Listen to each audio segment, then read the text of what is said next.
जो HLA molecule है, HLA molecule हमारी सेल्स का एक आई कार्ड है, समझो। HLA जो है वो हमारी सेल का एक आई कार्ड है। जैसे ही इम्यून सिस्टम आता है, हर सेल को चेक करता है इम्यून सिस्टम। दिखा, जैसे इम्यून सिस्टम सेल को मारने आता है, सेल आई कार्ड निकाल के दिखाती है HLA। अब स्पेशली टी सेल्स जो होती हैं, सब जानते हैं टी सेल्स जो होती हैं वो जो है उनका काम ही क्या है कि मारना दुश्मन को। अब अगर तुम्हारे पास HLA फेवरेबल है तो वो तुम्हारी सेल को बचा लेगा। कि हाइपरग्लाइसीमिया में पेशेंट गया क्यों रीजन क्या था? नॉर्मली होता क्या है, ब्लड में जैसे ही ग्लूकोज आता है तो ऐसे समझो कि जो ब्लड बह रहा है वो ब्लड एक तरह से सड़कें हैं, उन सड़कों पे ग्लूकोज नाम का आदमी चल रहा है। अब 140 आदमी तक कोई दिक्कत नहीं है, 200 आदमी तक कोई दिक्कत नहीं है, इससे ज्यादा जैसे हो जाएगा तो सेल्स के अंदर एक ताला है, वो ताला खुलेगा। वो ताला कब खुलेगा? वो ताला तब खुलेगा जब इंसुलिन नाम की चाबी लगेगी। अब इंसुलिन नाम की चाबी उस ताले को खोलेगी और एक्स्ट्रा जो ग्लूकोज है उसको कहेगी आजा आजा अंदर आजा। तो एक्स्ट्रा ग्लूकोज, एक नॉर्मल आदमी में इंसुलिन की चाबी लगी, ताला खुला और एक्स्ट्रा ग्लूकोज सेल में चला गया। डायबिटीज मेलाइटस का मतलब है H+4T। H क्या था? हाइपरग्लाइसेमिया। 4T मैंने आपको बताया ही है, ये आपने बता दिया। फिर आपने कहा इट्स अ हार्मोनल डिसऑर्डर, फिर आपने कहा it's related to immuno system, immuno dysfunctioning, ये इम्यूनल डिसऑर्डर है ये। नमस्ते, पिछली क्लास में हमने बात की थी डायबिटीज मेलाइटस क्या होता है। डायबिटीज मेलाइटस की बात जब हुई थी तो उसके अंदर हमने देखा था कि कैसे ब्लड शुगर बढ़ जाता है, क्या रोल होता है इंसुलिन का, इसीलिए उसको हमने कहा था डायबिटीज बेसिक इंफॉर्मेशन। अब अपन एक स्टेप आगे चल रहे हैं, अब अपन बात कर रहे हैं कि टाइप 1 जो है उसके अंदर अगर थोड़ा डिटेल में देखना हो तो क्या क्या चीजें टाइप 1 डायबिटीज में हमें पता होनी चाहिए। तो सबसे पहले तो काम की बात जो आ रही है वो नोट कर लेना, स्पेशली जो पैरामेडिकल, नर्सिंग, फार्मेसी ये वाले स्टूडेंट हैं, ये जरूर अच्छे से नोट कर लेना इस चीज को। तो अब देखो IDDM, पहली चीज यहीं से शुरू हो जाती है। IDDM जब भी कभी आए तो ये आ भी सकता है और आप आंसर लिख रहे हो तो उस टाइम भी ये आप बताओगे तो it will be helpful for you. IDDM बोलते हैं इंसुलिन डिपेंडेंट डायबिटीज मेलिटस जो होता है उसको बोल देते हैं IDDM, यानी वो वाली डायबिटीज जो इंसुलिन पे डिपेंडेंट होती है। डायबिटीज इंसुलिन पे डिपेंडेंट होती है का मतलब यहां पे है इनका जो ट्रीटमेंट प्रोटोकॉल होता है, पेशेंट जो है वो बिना डायबिटीज में, बिना इंसुलिन के वो जिंदा नहीं रह सकता। मेडिसिन के नाम पे सबसे एसेंशियल मेडिसिन डायबिटीज टाइप 1 के अंदर जो होती है वो इंसुलिन चलता है। अच्छा, कई बार इसी डायबिटीज को बोल देते हैं जुवेनाइल डायबिटीज। जुवेनाइल इसलिए बोल देते हैं कि ये क्वेश्चन ऐसे भी पूछ लेता है कि कौन सी डायबिटीज है जो चाइल्डहुड से हो सकती है। तो आपको क्या बोलना है कि चाइल्डहुड से मैक्सिमम जो होती है वो टाइप 1 होती है। ओवरऑल अगर हम वर्ल्ड लेवल पे बात करें तो टोटल जो पेशेंट्स होते हैं, जैसे मान लो ये टोटल डायबिटीज के पेशेंट्स हैं, डायबिटीज के टोटल पेशेंट्स में से ऐसा अब तक पूरी दुनिया का तो किसी ने सर्वे किया नहीं है। देखो 800 करोड़ लोग हैं, कोई कर भी नहीं सकता।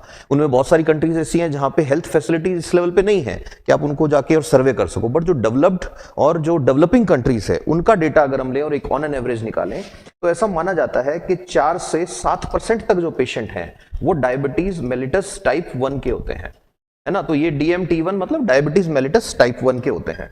और डायबिटीज टाइप 1 का मतलब मैं ये बता ही चुका, मेलिटस, डायबिटीज मेलिटस का मतलब ब्लड शुगर की बात हम कर रहे हैं कि ठीक है।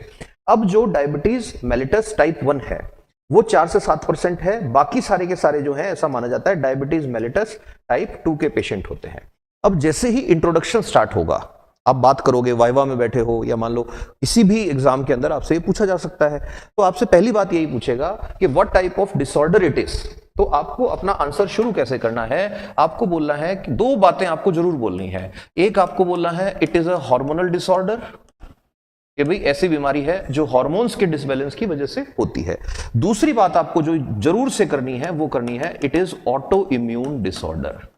ये बिल्कुल नहीं भूलना है, auto immune disorder. Auto immune disorder कौन सी बीमारी को बोलते हैं? सब जानते होंगे, जब हमारा इम्यून सिस्टम मतलब हमारा वो सिस्टम जिसका काम था बीमारियों से लड़ना, हमारी बॉडी के सोल्जर्स, वो मिसगाइड हो जाए किसी वजह से और वो हमें ही मारने लग जाए। तो ऐसी हर एक डिजीज जो होती है वो ऑटो इम्यून डिजीज होती है। एलर्जी ऑटो इम्यून डिजीज का एग्जांपल है, ठीक है। किसी के अगर डायबिटीज हो रखा है वो ऑटो इम्यून डिसऑर्डर का एग्जांपल है। और बहुत सारे ऑटो इम्यून डिसऑर्डर्स होते हैं, ठीक है। माइस्थेनिया ग्रेविस होता है और बहुत सारी प्रॉब्लम्स होती हैं, वो सारे के सारे ऑटो इम्यून डिसऑर्डर्स होते हैं। तो जब भी आप आंसर लिखें या वाइवा में बता रहे हो तो ये बात जरूर बतानी है, it's a hormonal disorder which is auto immune disorder, ठीक है। तो हमने यहां तक ये समझ लिया। अच्छा, एक और बात यहां पे याद रखना, ये ब्लू कलर में रिंग जहां भी दिखे, ये बहुत काम का है, ब्लू कलर में जो रिंग बनती है, this is symbol of diabetes mellitus. दुनिया भर में डायबिटीज का सिंबल, डायबिटीज मेलिटस का सिंबल यही वाला है, एक ब्लू कलर की रिंग होती है। ब्लू कलर की रिंग क्यों बनाई? ये एक सिंबल है काइंड ऑफ यूनिटी, कि कैसे कि सब एक हैं, जैसे आकाश सबको बांध के रखता है, ऐसे डायबिटीज के जो पेशेंट्स हैं उनके अंदर एक काइंड ऑफ यूनिटी कि हाँ आप भी हमारा ही हिस्सा हो, उनको कम्युनिटी से अलग नहीं करना है। ये चीजें जो है इनको लेते हुए थीम को, और ये रिंग बनाई गई कि डायबिटीज मेलिटस का सिंबल, यानी डायबिटीज का सिंबल कोई पूछ ले क्या है तो आपको कहना है ब्लू कलर की रिंग जहां भी दिख रही है वो डायबिटीज का सिंबल है। एक डे भी डेडिकेटेड है 14th of November. 14th of November जो है उस दिन मनाया जाता है वर्ल्ड डायबिटीज डे। अच्छा, डायबिटीज कैपिटल की बात आती है तो उन कंट्रीज को डायबिटीज कैपिटल कहा जाता है जहां सबसे ज्यादा पेशेंट्स डायबिटीज के मिलते हैं।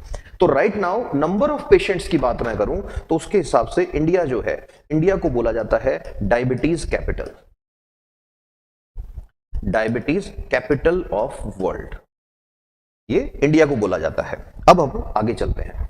अब बात जब आती है कि ऑटो इम्यून डिसऑर्डर है और डायबिटीज है, भाई डायबिटीज हो कैसे गया, कैसे किसी को शुगर हो गई, ये चीज दिमाग में आनी चाहिए।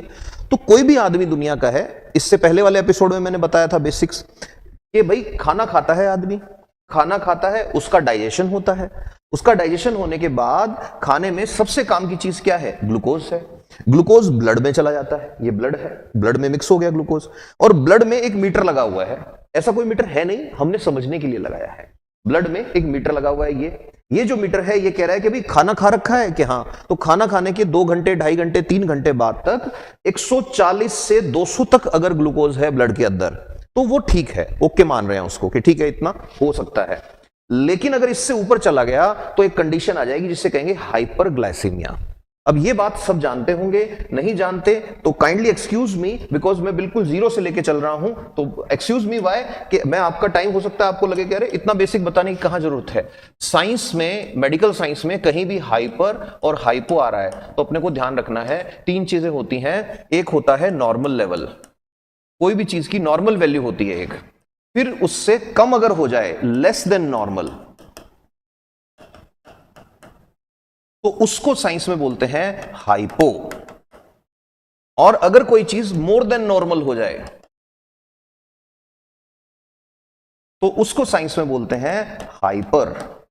जैसे कोई आदमी कई बार गुस्सा हो जाता है तो हम क्या बोलते हैं, क्यों हाइपर हो रहा है भाई तू, तो ये क्या है कि नॉर्मल से हाई एनर्जी लेवल में चला गया। कई बार आदमी लो फील करता है तो उसको हम क्या बोलते हैं, भाई क्यों हाइपो हो रखा है, ये तो नहीं बोलते ना। आज से बोलना शुरू कर दो, कम है हाइपो, ज्यादा है हाइपर, ठीक है। इसी वजह से हाई बीपी होता है उसको कहते हैं हाइपरटेंशन पेशेंट, लो बीपी वाले को यस हाइपोटेंशन पेशेंट। तो यहां पे 2 टर्म आएगी, एक आएगा नॉर्मल ग्लाइसीमिया, नॉर्मलोग्लाइसीमिया। नॉर्मलोग्लाइसीमिया का मतलब ब्लड में normal glucose level, normal glucose levels in blood, ये पूरी की पूरी बात ब्लड की चलेगी, ब्लड में वो नॉर्मलोग्लाइसीमिया है। नॉर्मलोग्लाइसीमिया कहां तक होता है, मैंने आपको बताया था पिछले एपिसोड के अंदर, ठीक है। अब इससे कम अगर हो जाएगा तो क्या बोलेंगे उसको, हाइपोग्लाइसीमिया, ठीक है, यानी लेस देन नॉर्मल। और इससे ज्यादा हो गया तो क्या बोलेंगे, हाइपरग्लाइसीमिया, यानी मोर देन नॉर्मल।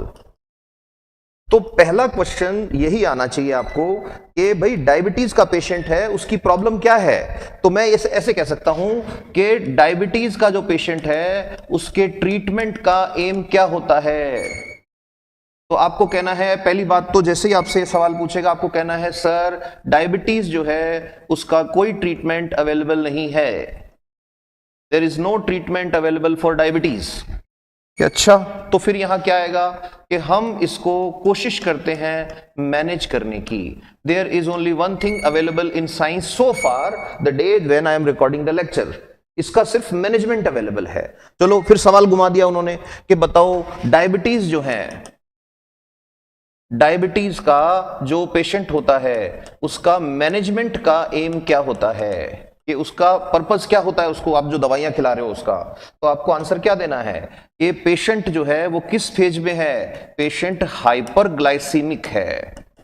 हाइपरग्लाइसीमिया यानी ब्लड ग्लूकोज लेवल ज्यादा है, तो हाइपरग्लाइसीमिया को हमें मेंटेन रखना है किसमें? नॉर्मलोग्लाइसीमिया में। अब हो सकता है दिमाग में यह आए कि सर नॉर्मल हो सकता है क्या, तो इसीलिए मैंने कहा हमें मेंटेन करने की कोशिश करनी है कि वो पेशेंट नियर नॉर्मलोग्लाइसीमिया रहे। ठीक है, यही किसी भी तरह के डायबिटीज के ट्रीटमेंट का कह तो अगर लेमैन की लैंग्वेज में बोलो, अदरवाइज ज्यादा सही बात मैं अगर करूं मेडिकल साइंस के अकॉर्डिंग तो मैनेजमेंट का एम होता है कि उसको पेशेंट को मैनेज करना है हमको नॉर्मलोग्लाइसीमिया के आसपास। ठीक है, तो हमें पता लग गया कि ठीक है डायबिटीज का मतलब हाइपरग्लाइसीमिया। ठीक है साहब, अब बात तो यह आ रही है कि हाइपरग्लाइसीमिया में पेशेंट गया क्यों? रीजन क्या था? नॉर्मली होता क्या है, ब्लड में जैसे ही ग्लूकोज आता है तो ऐसे समझो कि जो ब्लड बह रहा है वो ब्लड एक तरह से सड़कें हैं, उन सड़कों पे ग्लूकोज नाम का आदमी चल रहा है। अब 140 आदमी तक कोई दिक्कत नहीं है, 200 आदमी तक कोई दिक्कत नहीं है, इससे ज्यादा जैसे हो जाएगा तो सेल्स के अंदर एक ताला है, वो ताला खुलेगा। वो ताला कब खुलेगा? वो ताला तब खुलेगा जब इंसुलिन नाम की चाबी लगेगी। अब इंसुलिन नाम की चाबी उस ताले को खोलेगी और एक्स्ट्रा जो ग्लूकोज है उसको कहेगी आजा आजा अंदर आजा।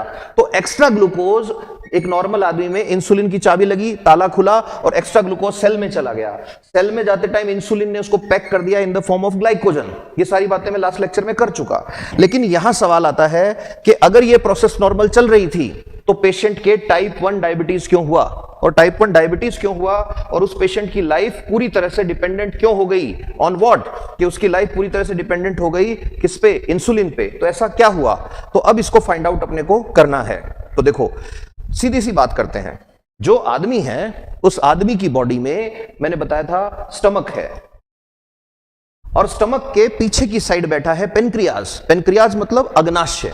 अब ये जो पेनक्रियाज है, इस पेनक्रियाज के अंदर होते हैं छोटे छोटे सेल्स के झुंड। ये बहुत बार क्वेश्चन आता है कि कहां पे होते हैं सेल्स के झुंड, तो पेनक्रियाज में होते हैं और इनको बोलते हैं आइसलेट्स ऑफ लैंगरहैंस। क्या बोलते हैं? Islets of Langerhans. Islets of Langerhans को जूम करो, इसके अंदर जूम करो। जूम का मतलब माइक्रोस्कोप लगा के देखो, इसमें से सैंपल निकाला हमने, निकाल के इसको स्लाइड बना ली। अब इसको जूम कर रहे हैं तो इसमें 3 तरह की सेल दिख रही हैं। कौन कौन सी? अल्फा सेल्स, बीटा सेल्स और डेल्टा सेल्स। ये मैंने पिछले एपिसोड में बताया था, फिर सुन लो। अल्फा सेल्स जो हैं उनसे निकलता है ग्लूकागोन, बीटा सेल से निकलता है इंसुलिन, आज इसी की बात करने वाले पूरे इसके अंदर, और डेल्टा सेल जो होती है इनसे निकलता है सोमेटोस्टेटिन, जिसका काम होता है अल्फा और बीटा का कोऑर्डिनेशन मेंटेन करना।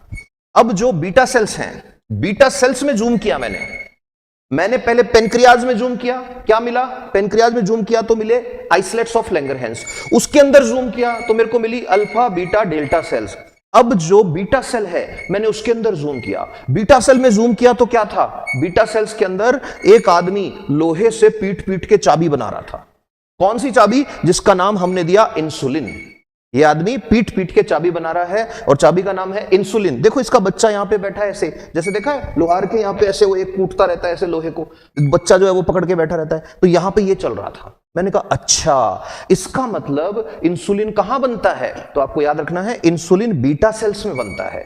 ठीक है, और ये चाबी जो है मैंने अभी बताया था, ये चाबी ही तो वो चाबी है जो एक्स्ट्रा ग्लूकोज को सेल्स के अंदर घुसाती है, सेल्स के अंदर घुसाती है। अब हम गए इन्वेस्टिगेशन करने एक ऐसे पेशेंट की जिसकी बॉडी में हाइपरग्लाइसीमिया हो रखा था।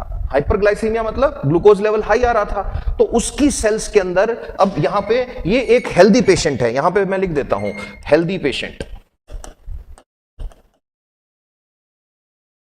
पेशेंट भी क्यों लिखेंगे? हेल्दी पर्सन, जब हेल्दी है तो पेशेंट कहां से हो गया वो?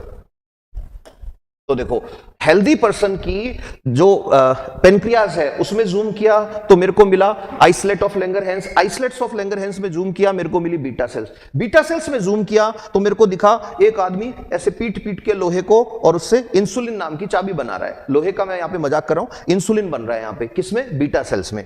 अब मैं बात कर रहा हूं उस पेशेंट की जिसके डायबिटीज टाइप 1 हो चुका है, डायबिटीज मेलिटस टाइप 1 का पेशेंट है। अब इसके पेनक्रियाज में जब मैंने जूम किया, इसके पेनक्रियाज में जब मैंने जूम किया तो इसके भी आइसलेट के लैंगरहैंस थे, वो लैंगरहैंस के आइसलेट्स थे, फिर इसमें भी बीटा सेल्स थी। लेकिन इसकी बीटा सेल्स में जब मैंने जूम किया तो मेरे को इसकी बीटा सेल्स में क्या दिखा कि जो आदमी चाबी बना रहा था वो तो मरा पड़ा है। That means what? कि इसकी बीटा सेल्स मरी पड़ी हैं और वो बच्चा रो रहा था कि मेरे यहां तो इंसुलिन ही नहीं बन रहा। तो मतलब जो पेशेंट है, उस पेशेंट में जो मैंने आपको समझाया था कि it is a auto immune disorder, तो मैं अब क्या बोल सकता हूं, मैं अब ये बोल सकता हूं कि जो डायबिटीज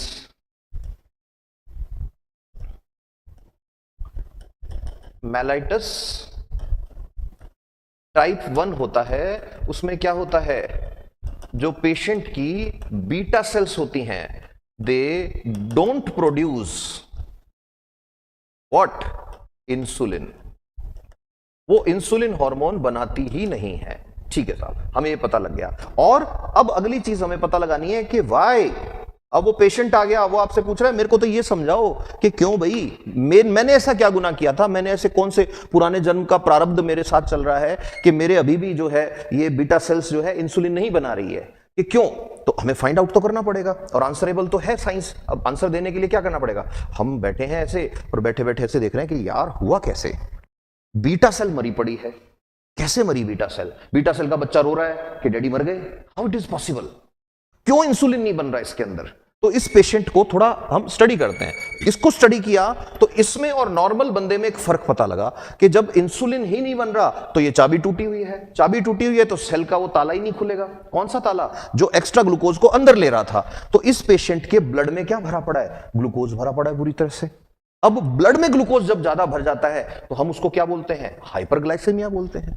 ठीक है, ये समझ में आ गया। अब ध्यान से देखना, अब जैसे ही हमने देखा कि साहब एक्स्ट्रा ग्लूकोज इकट्ठा हो गया बॉडी में, और कितना हो गया कि 200 से ऊपर इकट्ठा हो गया, और हमने इसको नाम दे दिया हाइपरग्लाइसेमिया।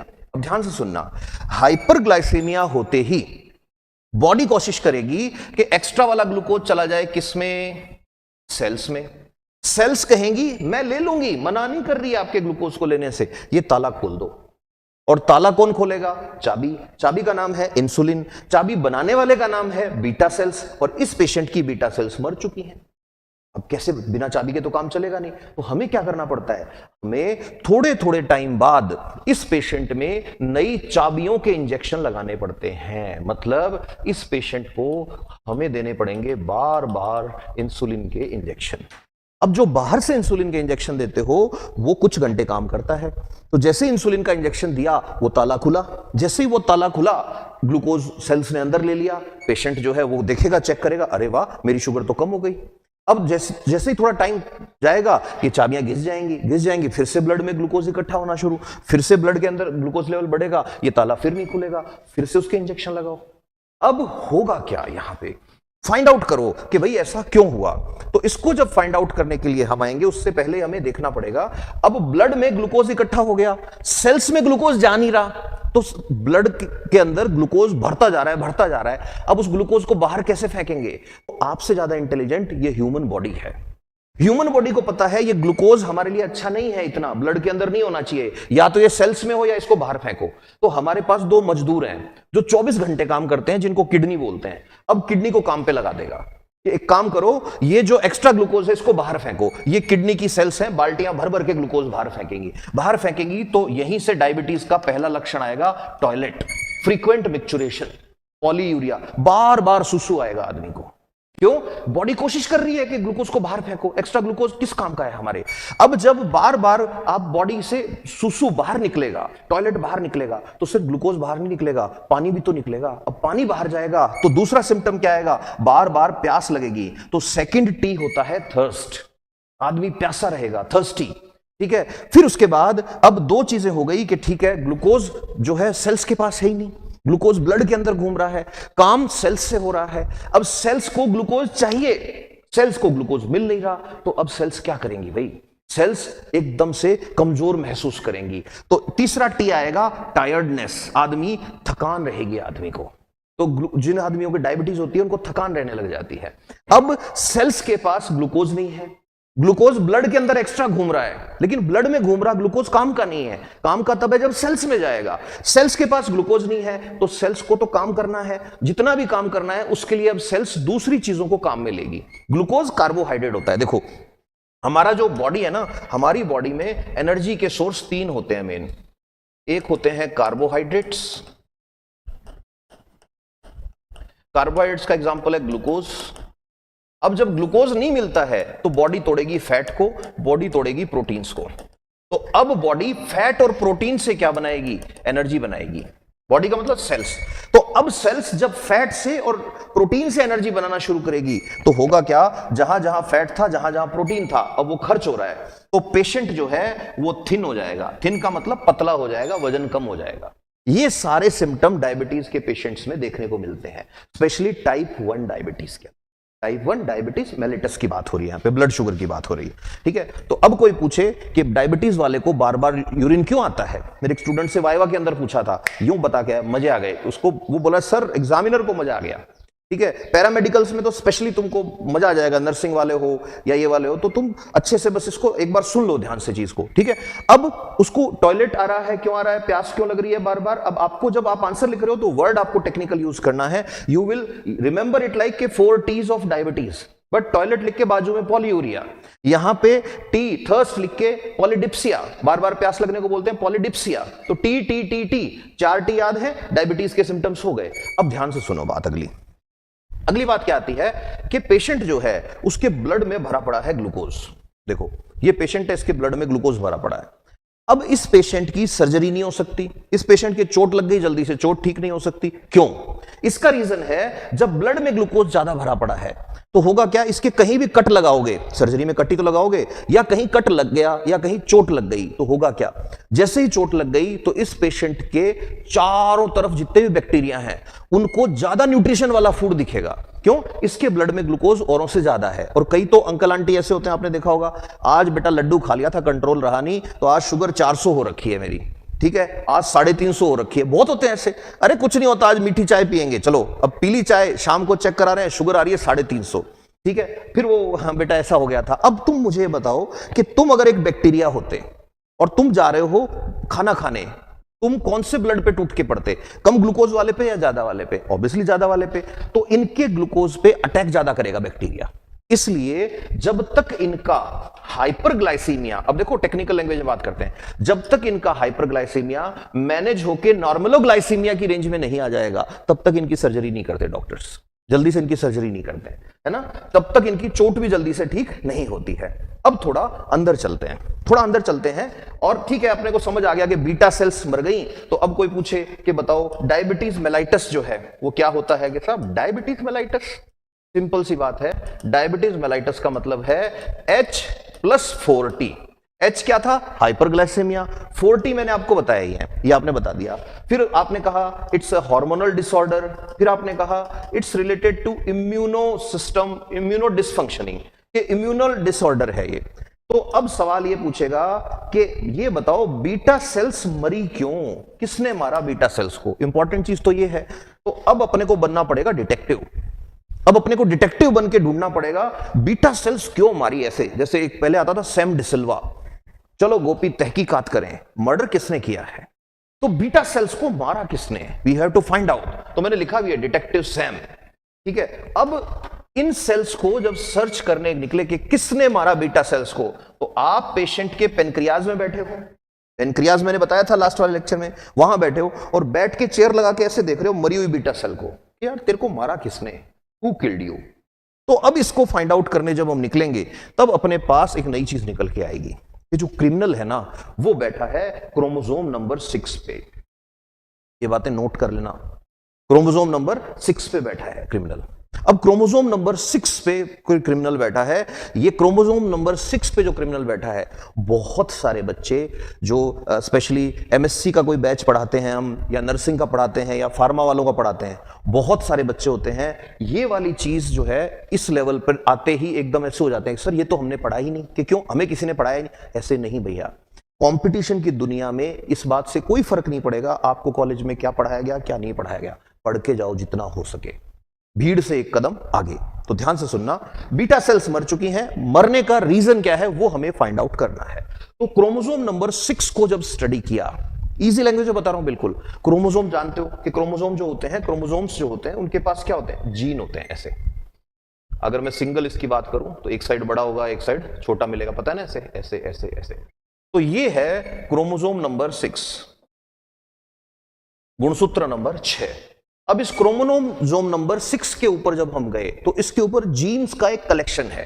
क्रोमोसोम जो होते हैं ना उसके ऊपर क्रोमोमियर, ठीक है, सुना होगा, फिर उसके ऊपर और अंदर जाते हैं तो जीन पता ना, जीन, डीएनए जो होता है, डीएनए का एक पर्टिकुलर पार्ट जो होता है जो एक फंक्शन करेगा उसको बोलते हैं जीन। तो क्रोमोसोम नंबर 6 के ऊपर एक जीन का कॉम्प्लेक्स है, जीन कॉम्प्लेक्स। जीन कॉम्प्लेक्स को मैं क्या बोल सकता हूं? जीन समूह, जीन समूह है। अब ये जो जीन कॉम्प्लेक्स है ना बच्चों, ये जीन कॉम्प्लेक्स जो है इसको बोलते हैं HLA। आप में से किसी की अगर डायबिटीज है और बैठे बैठे से दिमाग में आता है कि यार मेरे ही क्यों हुई ये बीमारी, तो याद रखना ये HLA है आपका दुश्मन। इस HLA ने करी है आपके परिवार के अंदर डायबिटीज अगर है तो। ये HLA क्या है? HLA का फुल फॉर्म होता है human leukocyte antigen. Human leukocyte antigen, blood में पता होगा, ठीक है, लिम्फोसाइट, ल्यूकोसाइट, एरिथ्रोसाइट, है ना, फिर उसके बाद में थ्रोम्बोसाइट्स, ये सारी साइट्स खूब सारी पड़ी होंगी। यहां हम बात करने वाले हैं ह्यूमन ल्यूकोसाइट एंटीजन। अब इसको शॉर्ट में क्या बोल देते हैं? HLA। क्या ये सिर्फ उनमें होता है जिन लोगों के डायबिटीज होता है? नहीं, ये सब में है। मेरे भी क्रोमोसोम नंबर 6 पे मिलेगा ये। लेकिन ये करता क्या है? ये क्या है? ये एक्टिवेट जिसके अंदर हो जाएगा। अब इसका काम क्या है? तो it is a complex of genes, ध्यान सुनना, it's a complex of genes whose function is what? Obviously gene है तो प्रोटीन्स बनाएगा। अब इसका काम क्या है? HLA का काम है ऐसे प्रोटीन्स बनाना जो हमारी सेल्स पे बैठेंगे जाके, कौन सी? बीटा सेल्स पे, और हमारे इम्यून सिस्टम को ये बताते हैं इसको मारना है, इसको नहीं मारना है। ये किसका काम है? HLA कॉम्प्लेक्स का। तो ध्यान सुनना, HLA क्या करता है? HLA यहां बता देता हूं मैं। HLA ये जीन्स का एक समूह है जो प्रोटीन बनाता है, एंड ये प्रोटीन हमारे इम्यून सिस्टम को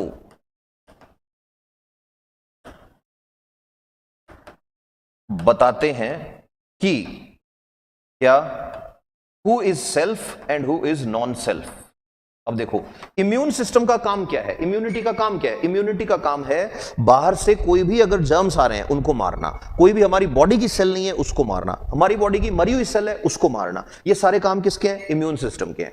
अब यहां पे क्या हो रहा है कि ये HLA ये बता रहा है कि भाई इसको मारना है, इसको नहीं मारना। ये HLA का नॉर्मल फंक्शनिंग है। अब यहां क्या दिक्कत हो रही है? ध्यान से सुनना, ये HLA एक्टिवेट हो गया किसी का। अब HLA में भी DR3, DR4, DR3-4 ये कॉम्प्लेक्स होते हैं। ध्यान सुनना, इसको ऐसे समझो, जो HLA मॉलिक्यूल है, HLA मॉलिक्यूल हमारी सेल्स का एक आई कार्ड है। समझो, HLA जो है वो हमारी सेल का एक आई कार्ड है। जैसे ही इम्यून सिस्टम आता है, हर सेल को चेक करता है इम्यून सिस्टम। दिखा, जैसे इम्यून सिस्टम सेल को मारने आता है, सेल आई कार्ड निकाल के दिखाती है HLA। अब स्पेशली टी सेल्स जो होती हैं, सब जानते हैं टी सेल्स जो होती हैं वो जो है उनका काम ही क्या है? कि मारना दुश्मन को। अब अगर तुम्हारे पास HLA फेवरेबल है तो वो तुम्हारी सेल को बचा लेगा। अब जो बेचारे शुगर के पेशेंट होते हैं, जिनके डायबिटीज टाइप 1 होता है, उनमें क्या होता है? HLA DR3, HLA DR4, HLA DR3, HLA DR4, ये जो है ये थोड़ा अलग तरह का दिखता है। इसको ऐसे समझो, जो डायबिटीज का पेशेंट है उसके क्रोमोसोम नंबर 6 पे जो HLA बैठा है वो HLA है DR3 या HLA DR4 या DR3 एंड DR4, और भी कई तरह के होते हैं, ठीक है, एटसेट्रा। अब इनको देखते ही अब सेल आई, कौन सी cell? T cells. T cells आई और आके चेक करने आई, हाँ भाई दिखाओ तुम बाहर के तो नहीं हो गया। अब टी सेल्स कई बार तो यही क्वेश्चन पूछ लेते हैं कि भाई पेनक्रियाज में पहुंची कैसे? तो आपको कहना है पेनक्रियाज में कई बार वायरस की वजह से भी चली जाती हैं, कई बार कुछ मेडिसिन की वजह से भी चली जाती है, कुछ एंटीवायरल मेडिसिन होती है उनसे भी ये इग्नाइट हो जाता है, कई बार एनवायरमेंटल फैक्टर्स भी होते हैं जिनकी वजह से भी ये हो जाता है। एनीवेज, आपके क्रोमोसोम नंबर 6 पर HLA बैठा है, सबके बैठा है।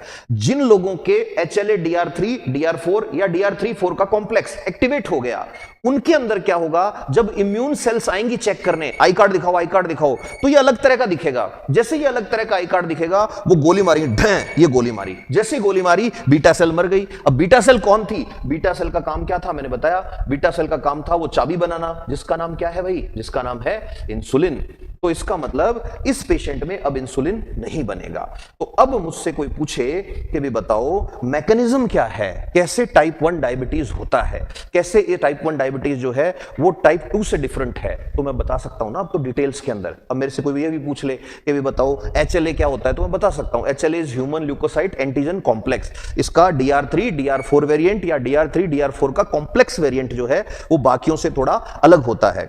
अब इस केस में एक और चीज निकल के आएगी। अब वो क्या चीज निकल के आएगी कि भाई ये जो वेरिएंट है आपके, ये वेरिएंट का रोल क्या है। अब आप कहोगे कि सर इनका रोल है कि टी सेल्स जो है हमारी जो इम्यूनिटी की सेल्स हैं उनको ये फील करा देते हैं कि ये बीटा सेल बाहर की हैं, तो ये इनको मार डालती है। अब ऐसी कंडीशन जब आएगी कि भाई ये जब मार डालेगी तो ऐसा क्यों हो रहा है, तो इसका रीजन याद रखना कि ये जो इसमें एक चीज और आपको याद रखनी है कि जो HLA DR3 DR4 है, HLA DR3 DR4 ये क्या करता है, ये एक एंजाइम जो होता है उस एंजाइम के साथ जुड़ता है। वो एंजाइम क्या होता है, वो होता है GAD65, GAD65 याद रखना है, GAD65। तो ये उनके लिए जो लोग मेडिकल पैरामेडिकल पैरामेडिकल वाले, मेडिकल वाले तो खैर ये बेसिक्स जानते ही हैं बड़े अच्छे से।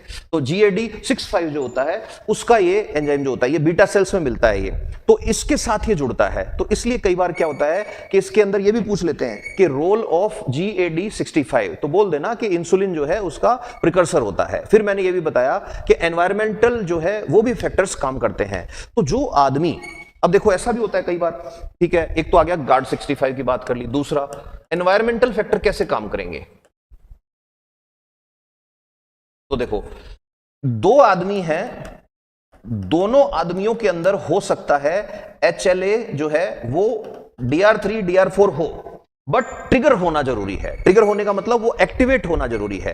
तो ज्यादातर क्या होता है कि कोई ना कोई एक ऐसा एनवायरमेंटल ट्रिगर जरूर होता है जो मॉलिक्यूलर मिमिक्री जो है उसको इनिशिएट करता है। तो ऐसा जब भी कभी होगा तो उस केस में बहुत सारे फैक्टर्स आ जाते हैं। जैसे एक वायरस है, ठीक है, वो वायरस जो है अगर वो आ गया तो ऐसा माना जाता है कि उस वायरस से भी आदमी के अंदर ये हो सकता है, जैसे एंटेरो वायरस, ठीक है, कई बार कॉक्सा वायरस जो होता है, कॉक्सा की वायरस जो है उनसे भी हो जाता है। ये मैं लिख देता हूं यहां पे कि एनवायरमेंटल फैक्टर्स, जैसे एग्जांपल कॉक्सा की वायरस या फिर एंटेरो वायरस, इनकी वजह से भी क्या होता है, ये HLA कॉम्प्लेक्स जो है ये एक्टिवेट हो जाता है। अब ये जो वायरस होते हैं इनसे कैसे एक्टिवेट हो जाता है, तो वायरस जानते हो कि वायरस के अंदर जेनेटिक मटेरियल होता है और एक प्रोटीन का कैप्सूल होता है। तो वायरस को अगर मैं देखूं तो virus is something like this, इस तरह का वायरस है। अब ये इसका जेनेटिक मटेरियल है और ये इसका प्रोटीन शीट है, ठीक है, कैप्सिड जिसको बोलते हैं। अब इसका प्रोटीन कैप्सूल है ये। अब ये जो प्रोटीन कैप्सूल है, इस प्रोटीन कैप्सूल जो है इसके अंदर सब जानते हैं प्रोटीन अमीनो एसिड से मिलकर बना है।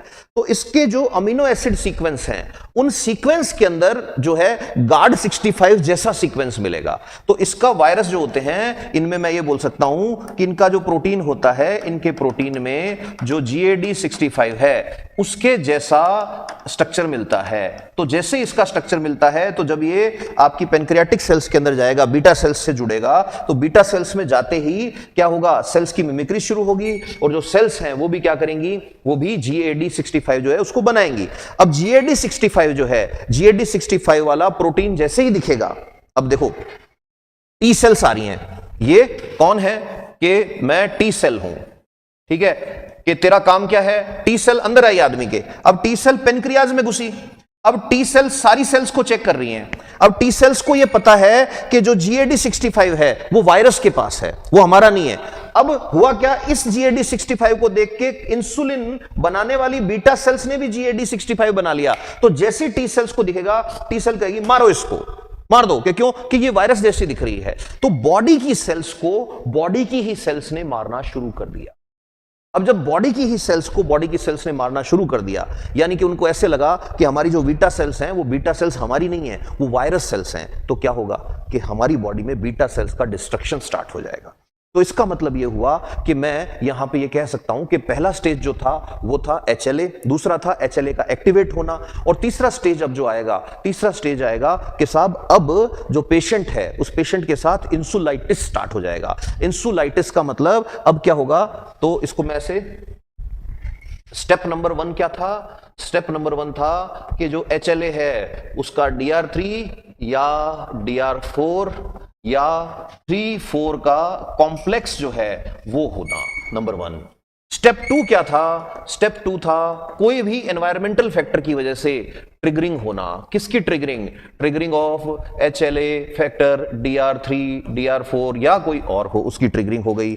और जब ट्रिगरिंग हो गई तो ट्रिगरिंग में मैंने बताया था कि यहां पे सेल्स की मिमिकिंग स्टार्ट हो जाएगी। सेल मिमिक्री का मतलब क्या है कि अब GAD65 बनेगा, जो एक्चुअल में मैंने बताया वायरसेस के अंदर होता है। ठीक है, तो अब जब बॉडी की टी सेल्स, इसी स्टेप में स्टार्ट हो गया कि जो टी सेल्स हैं, टी सेल्स अटैक कर देंगी बीटा सेल्स के ऊपर। अब बीटा सेल्स मरनी शुरू हो गई। जैसे ही बीटा सेल्स मरनी शुरू हो गई तो क्या होगा? उस टाइम स्टेप 3 आएगा। इसका नाम बता दोगे, 1 मार्क्स एक्स्ट्रा मिलेगा। दुनिया से 1 कदम आगे जाओगे ये बता दोगे तो। क्या बोलना है कि साहब थर्ड स्टेप होगा इंसुलाइटिस। इंसुलाइटिस क्या है? इंसुलाइटिस ये कहना है ये एक स्लो प्रोसेस है, ये बात याद रखना, it is a slow process. Insulitis का मतलब है कि पेशेंट के पेनक्रियाज में जो बीटा सेल्स हैं उनको मारना शुरू कर दिया टी सेल्स ने। अब हर रोज टी सेल्स जो हैं वो मारे जा रही हैं बीटा सेल्स को। अब बीटा सेल्स जब मर रही हैं तो बीटा सेल जब मर गई तो पेशेंट के अंदर क्या नहीं बनेगा? पेशेंट में इंसुलिन नहीं बनेगा। और जब इंसुलिन नहीं बनेगा तो पेशेंट किस स्टेज में चला जाएगा? पेशेंट चला जाएगा हाइपरग्लाइसीमिया की स्टेज में। जब हाइपरग्लाइसीमिया की स्टेज में चला जाएगा तो पेशेंट में आएंगे टी। मैंने बताया था ये सारे के सारे फैक्टर उसके अंदर आ जाएंगे। अब इस सिचुएशन के अंदर ये एक तरह का you can say Emmanuel attack है। तो इस कंडीशन के अंदर जो इंसुलिन है उससे पहले जो प्रो इंसुलिन बनता है, सबको पता है कि ठीक है प्रो इंसुलिन बनता है या प्रायो इंसुलिन बनता है, उसको ही ये तोड़ डालते हैं। तो ऐसी कंडीशन के अंदर जब पेशेंट जो है उसके अंदर एंटीजन जो प्रेजेंटिंग सेल्स हैं, ये एंटीजन प्रेजेंटिंग सेल्स जो हैं ये एंटीजन्स के पास जाते हैं, फिर इनको घसीट के लिम्फ नोड के अंदर ले जाते हैं और उसको मार डालते हैं। इस कंडीशन में एक बात और याद रखना कि टी सेल के अंदर आपसे पूछ सकता है कि भाई कौन सी टी सेल है, तो उस टाइम बोल देना हेल्पर टी सेल्स जो होती हैं वो एंटीजन को आइडेंटिटी करती हैं और उसके बाद में एंटीजन को पहचानती हैं, फिर साइटोकाइनिन छोड़ती हैं। और साइटोकाइनिन जो है आपको भी पता होगा कि साइटोटॉक्सिक होते हैं, तो साइटोटॉक्सिक जो है वो टी लिम्फोसाइट्स को एक्टिवेट कर देते हैं। उस टाइम पे जो है CD8+ वाली जो सेल्स होती हैं वो आ जाती हैं, जिनको CTL भी कहते हैं। ठीक है, CTL जो है सब जानते हैं, CD8+ वाले जो है ये बॉडी के क्या होते हैं? ये हमारी बॉडी के सोल्जर्स की तरह काम करते हैं। अब हमें ये समझ में आ गया कि ठीक है इसके अंदर ये बन नहीं रहा है, तो अब एकमात्र इलाज इसका क्या है? तो उस टाइम एक चीज और बता देना कि अब इस आदमी को साहब लाइफ टाइम, ठीक है, और ऑलमोस्ट डेली क्या लेना पड़ेगा? इसको इंसुलिन का शॉट लेना पड़ेगा। इंसुलिन शॉट जो है इसको लेना पड़ेगा, इसी से इसकी लाइफ चलेगी। तो ये है टाइप 1 डायबिटीज मेलिटस का इंट्रोडक्शन, बेसिक्स जो पता होने चाहिए। होपफुली समझ आया होगा। अच्छा लगे कमेंट्स में बताया करो, कोई क्वेश्चन हो कमेंट्स में पूछ लिया करो। और जैसा मैंने बताया था कि train your brain to be attentive, train your brain to be patient, train your brain to be like, तो आपकी जो रिटेंशन पावर है उसको इंक्रीज करो। तो ऐसे नहीं है स्किप कर दिया, ये कर दिया, वो कर नहीं, ध्यान से सुना करो चीज़ को, है ना। Thank you.